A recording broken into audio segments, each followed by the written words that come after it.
Israel Iran സംഘർഷം അത് ഇന്ത്യയെ ഏതെങ്കിലും രീതിയിൽ ബാധിക്കുമോ?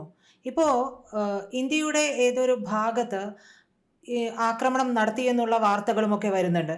ഇത് സത്യമാണോ?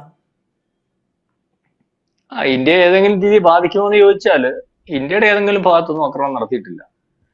ഇന്ത്യയുടെ ഭാഗത്തല്ല ആക്രമണം നടത്തിയിരിക്കുന്നത്. ഇസ്രായേലിൽ ഉണ്ടായിരുന്ന ഈ അദാനി ഗ്രൂപ്പിന്റെ ഭാഗമായിട്ട് നിൽക്കുന്ന അല്ലെങ്കിൽ അവർ ഓപ്പറേറ്റ് ചെയ്യുന്ന ഒരു തുറമുഖത്തിന് കേടുപാട് സംഭവിച്ചിട്ടുണ്ട്. ഇന്നലെ വലിയ വലിപ്പത്തിൽ അങ്ങോട്ടും ഇങ്ങോട്ടും യുദ്ധം നടക്കുമ്പോൾ ഈ എണ്ണപ്പാടങ്ങൾ കത്തിക്കുകയും അല്ലെങ്കിൽ പ്രധാനപ്പെട്ട എണ്ണപ്പാടങ്ങൾ എല്ലാം ഇസ്രയേൽ അല്ലെങ്കിൽ ആക്രമിച്ച് അതെല്ലാം കത്തിക്കൊണ്ട് നിൽക്കുന്ന ഒരു അവസ്ഥയാണ്.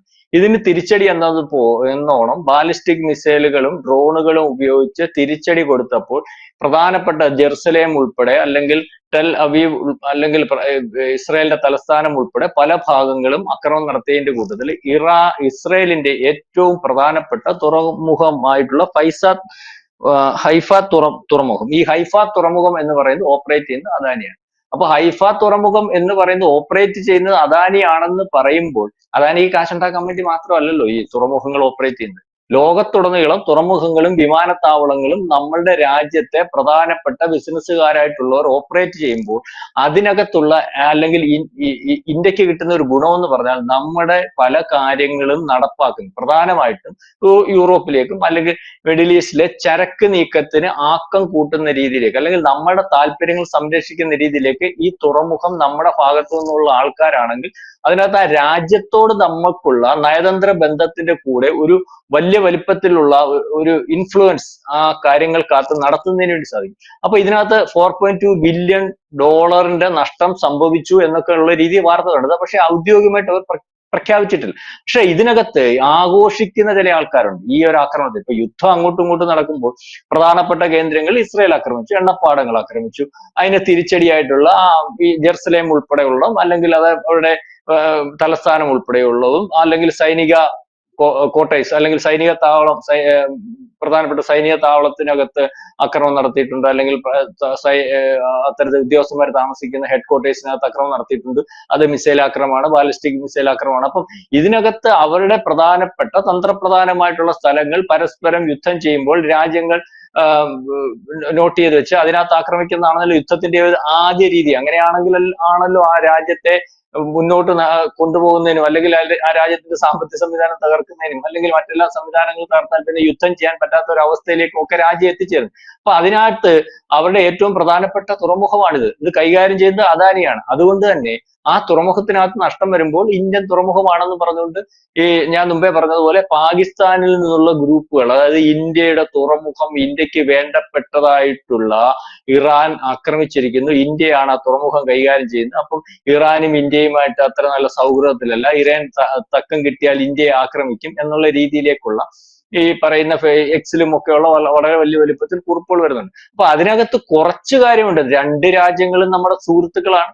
ഈ രണ്ട് രാജ്യം, ഒരു രാജ്യം നമുക്ക് 78-ന് മുമ്പ് ഈ ഇറാൻ എന്ന് പറയുന്ന രാജ്യം അന്നറിയാമല്ലോ, പേർഷ്യ എന്ന് വിളിക്കുന്ന രാജ്യം, അന്നേ വലിയ സൗഹൃദം. അതിന് ശേഷവും നമ്മുടെ സൗഹൃദം ഒന്നും കുറഞ്ഞിട്ടില്ല. അവിടുത്തെ പോർട്ടുകൾ കൈകാര്യം ചെയ്യുന്നുണ്ട്, അല്ലെങ്കിൽ അവിടുന്ന് ഗ്യാസ് പൈപ്പ് ലൈനുകൾ ഇങ്ങോട്ട് വരുന്നുണ്ട്, നമ്മളെ അവിടുന്ന് ക്രൂഡ് ഓയിൽ മേടിക്കുന്നുണ്ട്. നമ്മൾ ക്രൂഡ് ഓയിൽ മേടിക്കുന്നത് റഷ്യ ആന്ന് പറയുമ്പോൾ 100% ക്രൂഡ് ഓയിൽ റഷ്യ എന്നല്ല മേടിക്കുന്നത്, 55% മേടിക്കുന്നത് ബാക്കിയുള്ള ഈ പറയുന്ന മിഡിൽ ഈസ്റ്റിലെ പല മുസ്ലിം രാജ്യങ്ങൾ അല്ലെങ്കിൽ അറേബ്യൻ രാജ്യങ്ങളിലും ഒക്കെ അതിൽ നിന്നാണ് മേടിക്കുന്നത്. അപ്പൊ ആ ഒരു ബന്ധം നിൽക്കുമ്പോൾ നമ്മൾക്കെതിരെ പലപ്പോഴും പല വർത്തമാനങ്ങളും ഒക്കെ കാശ്മീരിനെതിരെയൊക്കെ സംസാരിച്ചിട്ടുണ്ട്. അന്നേരം നമ്മൾ അതിന് തിരിച്ച് മറുപടിയും കൊടുത്തിട്ടുണ്ട്.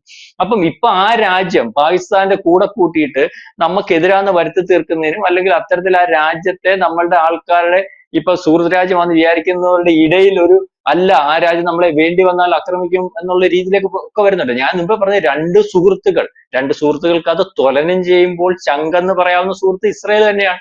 ഇപ്പം ഇവിടെ തുറമുഖം ഉണ്ടല്ലോ, ഇറാഖിലല്ല ഇറാനിൽ തുറമുഖമുണ്ട്. ഞാൻ പറയാം, നമ്മുടെ അതുപോലെ വളരെ കോടിക്കണക്കിന് രൂപയുടെ ഇൻവെസ്റ്റ്മെന്റ് ഉണ്ട്. പക്ഷെ അവിടെ ഇതുവരെ ഒരു ആക്രമണം നടത്തുന്നതിന് വേണ്ടി ഇസ്രായേൽ തയ്യാറായിട്ടുള്ള ഇസ്രായേലിന് വേണ്ടി ചെയ്തുകൂടാ? ഇന്ത്യ കൈകാര്യം ചെയ്യുന്ന തുറമുഖം. അപ്പൊ ആ രീതി നോക്കുമ്പോൾ പരസ്പരം തുലനം ചെയ്യുമ്പോൾ അത്തരത്തിൽ കാര്യങ്ങൾ ദീർഘമായിട്ട് നോക്കി ഇന്ത്യയുടേതാണെന്ന് കണ്ട് ആക്രമിക്കാതിരിക്കുന്ന ഒരു അവസ്ഥയൊന്നുമില്ല. ഈ ആക്രമണത്തെ നമ്മൾ പർപ്പസ്ഫുള്ളി എന്നുള്ള രീതിയിൽ നമുക്ക് വിചാരിക്കേണ്ടതില്ല. ഇസ്രായേലിനെ ആക്രമിക്കുന്നു. അപ്പൊ അവരുടെ ഏറ്റവും വലിയ തുറമുഖം ആക്രമിക്കുന്നു. ആ തുറമുഖം ഇന്ത്യയുടെ ഭാഗമായിട്ടല്ല, ഇന്ത്യ ഓപ്പറേറ്റ് ചെയ്യുന്നു, അദാനി ഓപ്പറേറ്റ് ചെയ്യുന്നു. അതുകൊണ്ട് ഇന്ത്യക്ക് നഷ്ടമുണ്ടാകുന്നു എന്നുള്ള ചിന്തയിൽ അത്രയും ഇസ്രായേൽ കരുതുന്നത് പോലെ കരുതുന്ന ഒരു രാജ്യമല്ല ഇറാൻ എന്നുള്ള രീതിയിലേക്കാണ് കാര്യങ്ങൾ നീങ്ങുന്നത്. അപ്പം ഈ യുദ്ധത്തിനകത്ത് നമ്മൾക്ക് ബുദ്ധിമുട്ടുണ്ടാകുമോ എന്ന് ചോദിച്ചാൽ, സാമ്പത്തികമായിട്ട് ഇപ്പൊ നമ്മൾ കൈകാര്യം ചെയ്യുന്ന തുറമുഖത്തിനകത്ത് ബുദ്ധിമുട്ട് വന്നാൽ ആ സാമ്പത്തികം നമ്മുടെ ഇവിടുത്തെ പ്രധാനപ്പെട്ട ഒരു മുതലാളിയുടേതാകുമ്പോൾ അത് ഇന്ത്യയുടെ എക്കണോമിക്കൽ ഗ്രോത്തിനെ ബാധിക്കുന്ന ഒരു അവസ്ഥയിലേക്ക് വരും. മാത്രമല്ല, യുദ്ധം നീണ്ടുപോകുന്ന ഒരു അവസ്ഥ വന്നാൽ ഈ പറയുന്ന മിഡിൽ ഈസ്റ്റിൽ, ഈ പറയുന്ന രാജ്യങ്ങളിൽ നിന്നുള്ളൊക്കെയുള്ള ചരക്ക് നിയന്ത്രണത്തിനകത്ത് ബുദ്ധിമുട്ട് വരും. ഒരുപക്ഷെ നമ്മൾക്ക് വേണ്ടി ചരക്ക് കൊണ്ടുവരുന്ന കപ്പലുകൾ അവിടെ കൂടെ സഞ്ചരിക്കാൻ പറ്റാതെ വരുമ്പോൾ നമ്മൾക്ക് ആവശ്യമായ സംവിധാനങ്ങളോ അല്ലെങ്കിൽ നമുക്ക് ആവശ്യം ലഭ്യമായ കാര്യങ്ങളൊക്കെ സമയത്ത് എത്തിച്ചേരാത്തൊരവസ്ഥ വരും. അങ്ങനെ എത്തിച്ചേരാത്തൊരവസ്ഥ വരുമ്പോൾ നമ്മളുടെ ഇപ്പം നടന്നുകൊണ്ട് പോകുന്ന കാര്യങ്ങൾ നടക്കുന്നതിന് ദീർഘമായിട്ടുള്ള ബുദ്ധിമുട്ട് വരും. അപ്പൊ ആ രീതിയിലേക്കൊക്കെ ഉള്ള ഒരു എല്ലാ രീതിയിലും, അല്ലെങ്കിൽ ക്രൂഡ് ഓയിൽ വരുന്നതിന്റെ പ്രശ്നം, യുദ്ധത്തിനകത്ത് ക്രൂഡ് ഓയിൽ, ഈ ഏറ്റവും കൂടുതൽ ക്രൂഡ് ഓയിൽ ഉണ്ടാക്കുന്ന രാജ്യങ്ങൾക്കകത്ത് നിൽക്കുന്ന ഇറാൻ ആയതുകൊണ്ട് അവിടുത്തെ എണ്ണപ്പാടങ്ങൾ കത്തുമ്പോൾ രാജ്യത്തുടനീളമുള്ള ക്രൂഡ് ഓയിലിന്റെ ലഭ്യതയ്ക്ക് കുറവ് വരും. അങ്ങനെ ഇപ്പൊ തന്നെ 12% എന്ന് പറയുന്ന വർധനവ് 2%, 6%, 12%ത്തിലേക്ക് പോയിട്ടുണ്ട്. അപ്പൊ ആ രീതിയിലേക്കുള്ള വർധനവ് വന്നാൽ അത് ഇന്ത്യയെ ബാധിക്കുന്ന ഒരവസ്ഥ വരും. ഇന്ത്യക്കകത്ത് പെട്രോളിനും ഡീസലിനും ഒക്കെ വില കൂടുന്ന ഒരവസ്ഥ വരും. ഈ സംഘർഷം ഇൻഡയറക്റ്റ് ആയിട്ടാണെങ്കിൽ പോലും നമ്മളെയും ബാധിക്കുന്ന ഒരവസ്ഥയുണ്ട്. അതുകൊണ്ട് തന്നെയാണ് നമ്മുടെ വിദേശകാര്യമന്ത്രി ആദ്യമേ ഇറാനുമായിട്ട് സംസാരിക്കുന്നതിന് വേണ്ടി തയ്യാറായത്. നമ്മുടെ ഇസ്രായേൽ പ്രധാനമന്ത്രിയുമായിട്ട് സംസാരിക്കുന്നതിന് വേണ്ടി തയ്യാറായത്. അപ്പം ഇന്ന് വീണ്ടും പ്രധാനമന്ത്രി പറഞ്ഞിട്ടുണ്ട്, നമ്മൾ ഈ യുദ്ധം നിർത്തുന്നതിന് വേണ്ടി വേണ്ട മധ്യസ്ഥ ഇടപെടൽ എത്രത്തോളം കഴിയുന്ന രീതിയിൽ നടത്തുന്നതിന് നമ്മൾ സജ്ജമാണെന്ന് പറഞ്ഞിട്ടുണ്ട്. അപ്പം യുദ്ധം ഏത് രീതിയിൽ നിർത്തും? ഇപ്പൊ ഇസ്രായേലിന്റെ ഭാഗം എന്ന് പറയുമ്പോൾ ഇസ്രായേൽ പറയുന്നത് ഞങ്ങളുടെ രാജ്യത്തിനകത്ത് ഞങ്ങളുടെ നിലനിൽപ്പിന് വേണ്ടിയുള്ള യുദ്ധമാണ്. ഇപ്പം ആണവായുധം ഉണ്ടാക്കുന്ന ഒരവസ്ഥ വന്നാൽ ഊർജ പ്രതിസന്ധിയുടെ മറവിൽ ആണവ കേന്ദ്രങ്ങൾ ഉണ്ടാക്കിയിട്ട് ആണവായുധം സജ്ജമാക്കുന്നതിന് വേണ്ടി തയ്യാറെടുക്കുന്നു. ഇപ്പൊ തന്നെ ഏതാണ്ട് 15ഓളം ആണവായുധങ്ങൾ അവർ ഉണ്ടാക്കി ഏതാണ്ട് 80%-ത്തിലപ്പുറമായി അത് ഈ ആക്രമണത്തിൽ ഞങ്ങൾ തകർത്തിട്ടുണ്ട്. അപ്പൊ അത് നാളെ കാലത്തെയും ഇസ്രയേലിനെ തകർക്കുന്നതിന് വേണ്ടി ആണ് ഇറാൻ ശ്രമിച്ചുകൊണ്ടിരിക്കുന്നത്. അത് പ്രോക്സി ഗ്രൂപ്പുകളുടെ കയ്യിലൊക്കെ പോകുന്നതിനുള്ള സാധ്യത വളരെ കൂടുതലാണ്. പ്രോക്സികളുടെ രാജാവാണ് ഇറാൻ എന്നുള്ള രീതിയിലൊക്കെ ഇസ്രയേൽ സംസാരിക്കുന്നുണ്ട്. അപ്പം ഇതിനകത്ത് വേറൊരു വലിയ ചതിയുണ്ട്. അത് നമ്മൾ അല്ലെങ്കിൽ അവർക്ക് മനസ്സിലാക്കേണ്ട ഒരു കാര്യമാണ്. ഇപ്പം ഇസ്രായേൽ ഏതെങ്കിലും ഒരു രാജ്യത്തെ, അറേബ്യൻ രാജ്യത്തെ ആക്രമിച്ചാൽ, അതിപ്പോ നാറ്റോയുടെ ഭാഗമായിട്ട് നിൽക്കുന്ന രാജ്യം ആണെങ്കിൽ പോലും, അമേരിക്കയുടെ ഭാഗമായിട്ട് നിൽക്കുന്ന സഖ്യരാജ്യങ്ങൾ ആണെങ്കിൽ പോലും, അറേബ്യൻ രാജ്യങ്ങളെ ഇസ്രായേൽ ആക്രമിച്ചാൽ ഈ പറയുന്ന അവരെല്ലാം കൂടി ഒന്നിച്ചു നിൽക്കണം എന്നുള്ള ഒരു രഹസ്യ ധാരണ നേരത്തെ ഉണ്ട്. അത് ഇസ്രായേലിനോട് മാത്രമാണ്. അതായത് ജൂതന്മാരോട് നമ്മൾ കേട്ടിട്ടുള്ളത് പോലെ ഈ പറയുന്ന മുസ്ലിങ്ങൾക്കുള്ള ഒരു വൈരാഗ്യം, ഇല്ലെ പൂച്ചയും എലിയും ജന്മശത്രുക്കളാണെന്ന് പറയുന്നത് പോലെയുള്ളതാണ്. പക്ഷെ നമ്മൾ ഇന്ത്യയിലെ ഖത്തറിനെ ആക്രമിച്ചാൽ സൗദി അറേബ്യ വരത്തില്ല, അല്ലെങ്കിൽ നമ്മൾ ഇറാനെ ആക്രമിച്ചാൽ, അല്ലെങ്കിൽ പാകിസ്ഥാനെ ആക്രമിച്ചാൽ നമ്മുടെ ഏതെങ്കിലും മറ്റു രാജ്യങ്ങൾ, ഈ തുർക്കി ഉൾപ്പെടെയുള്ള ചില രാജ്യങ്ങൾ അവരാദ്യമായിട്ട് നിന്നത്. പക്ഷെ അങ്ങനെയല്ല അവരുടെ ഒരു ധാരണ, പൊതുവെയുള്ള ധാരണ. ഇങ്ങനെ നിൽക്കുന്നെങ്കിലും അമേരിക്കയുടെ ഭാഗമായിട്ട് നിൽക്കുന്ന അറേബ്യൻ രാജ്യങ്ങൾ പോലും അവരുടെ രാജ്യങ്ങളെ, സഖ്യരാജ്യങ്ങളെ ഏതെങ്കിലും രീതിയിൽ ആക്രമിച്ചാൽ ഇസ്രായേലിനെതിരെ ഒന്നിച്ചു നീങ്ങണം എന്നുള്ള രഹസ്യ ധാരണ അവർക്ക് നേരത്തെ ഉണ്ട്. അതായത് ഇതൊരു വലിയ, അതുകൊണ്ട് തന്നെയാണ് ഈ പറയുന്ന ഇസ്രായേൽ ഏറ്റവും അവസാനം അമേരിക്കൻ പ്രസിഡന്റ് ഈ അറേബ്യൻ രാജ്യങ്ങളിൽ പോയി കോൺഫറൻസ് കൂടിയപ്പോഴും, ഖത്തറിലെ വിമാനം മേടിച്ച് അമേരിക്ക കൊണ്ടുപോയപ്പോഴും, അമേരിക്കയുമായിട്ടും ഒക്കെ വലിയ വലിയ ബിസിനസ്സുകളൊക്കെ ഉണ്ടാക്കിയപ്പോഴും, ഇറാനുമായിട്ട് ആണവ കരാർ സംസാരിച്ചപ്പോഴും അതിനകത്തൊന്നും ഞങ്ങൾ നിന്നു കൊടുക്കുന്ന ഒരവസ്ഥയിൽ, അതായത്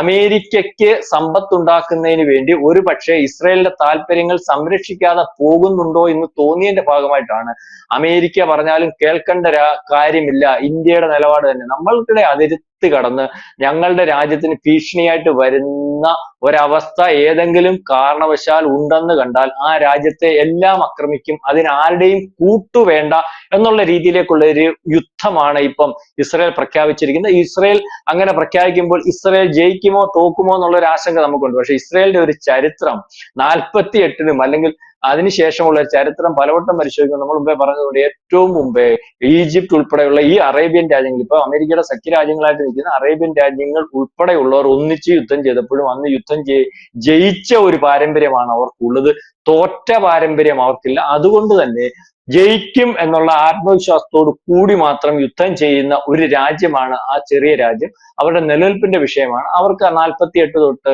ഈ പറയുന്നത് പോലെ വട്ടം ശത്രുക്കളുണ്ട്. അന്ന് ഈ അറേബ്യൻ രാജ്യങ്ങൾ എല്ലാം ഇവർക്കെതിരെ നിന്നപ്പോൾ വലിയൊരു വിരോധാഭാസം ഉണ്ട്. ഇവരുടെ കൂടെ നിന്ന രാജ്യം ഇറാനായിരുന്നു. അന്ന് ഇറാന്റെ ഒരു പ്രത്യേകത ഉണ്ട്. ഇറാൻ അന്ന് മതരാഷ്ട്രമല്ലായിരുന്നു, ജനാധിപത്യ രാഷ്ട്രമാണ്, പേർഷ്യയായിരുന്നു. ആ മതരാഷ്ട്രത്തെ അട്ടിമറിച്ചാണ് ഇപ്പൊ ഈ ഖമേനിയുടെ മുൻ തലമുറക്കാർ ഇത്തരത്തിൽ ഒരു രാജ്യത്തെ അവിടെ സൃഷ്ടിച്ചത്. അന്ന് സൃഷ്ടിച്ചപ്പോ തൊട്ട് അവർ അന്ന് പ്രഖ്യാപിച്ച അവിടെ പ്രഖ്യാപിത നയം തന്നെ എന്തായിരുന്നു അറിയാം? സാത്താൻ രാജ്യങ്ങൾ. സാത്താൻ രാജ്യങ്ങൾ ഏതൊക്കെയാ? ഒന്ന് ഇസ്രായേലും അമേരിക്കയും. അപ്പൊ അങ്ങനെ അങ്ങനെയാണ് ഇറാനും അമേരിക്കയും തമ്മിൽ ഒക്കെ ഉള്ള ഈ ശത്രുത ഉണ്ടാകുന്നത്. ഭരണമാറ്റത്തിൽ കൂടി ഒരു മതരാഷ്ട്രത്തിനകത്ത് ഉണ്ടാകുമ്പോൾ ആ മതരാഷ്ട്രത്തിന്റെ മാനസികാവസ്ഥയും അല്ലെങ്കിൽ ആ രാജ്യത്തിന്റെ നീക്കവുമാണ് നമ്മൾ ഈ പറഞ്ഞു വന്നത്. അപ്പം അതിനു മുമ്പ് അമേരിക്കയുമായിട്ടും ഇസ്രയേലുമായിട്ടും ഒക്കെ ഏറ്റവും വലിയ ബന്ധം സ്ഥാപിച്ചിരുന്ന ഒരു രാജ്യമായിരുന്നു ഇറാൻ. ഇപ്പം എന്തായാലും ഈ പറയുന്നത് പോലെ ഇസ്രായേൽ ഇറാൻ യുദ്ധം ആര് വിചാരിച്ചാലും നിയന്ത്രിക്കാൻ പറ്റാത്ത ഒരവസ്ഥയിലേക്കാണ് കാര്യങ്ങൾ നീങ്ങുന്നത്.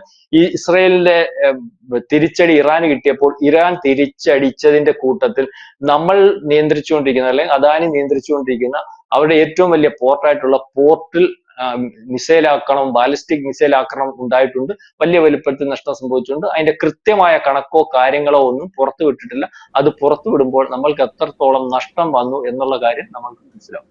സാർ ഇപ്പോൾ പറഞ്ഞതിൽ നിന്ന് മനസ്സിലാക്കാൻ കഴിയുന്നത് ഇറാനെ നമ്മൾ കൂടി കരുതിയിരിക്കണം. കാരണം അതായത് ഇസ്രായേലിനോളം നമുക്ക് വിശ്വസിക്കാൻ പോകുന്ന ഒരു രാജ്യമല്ല എന്ന് തന്നെയാണല്ലോ.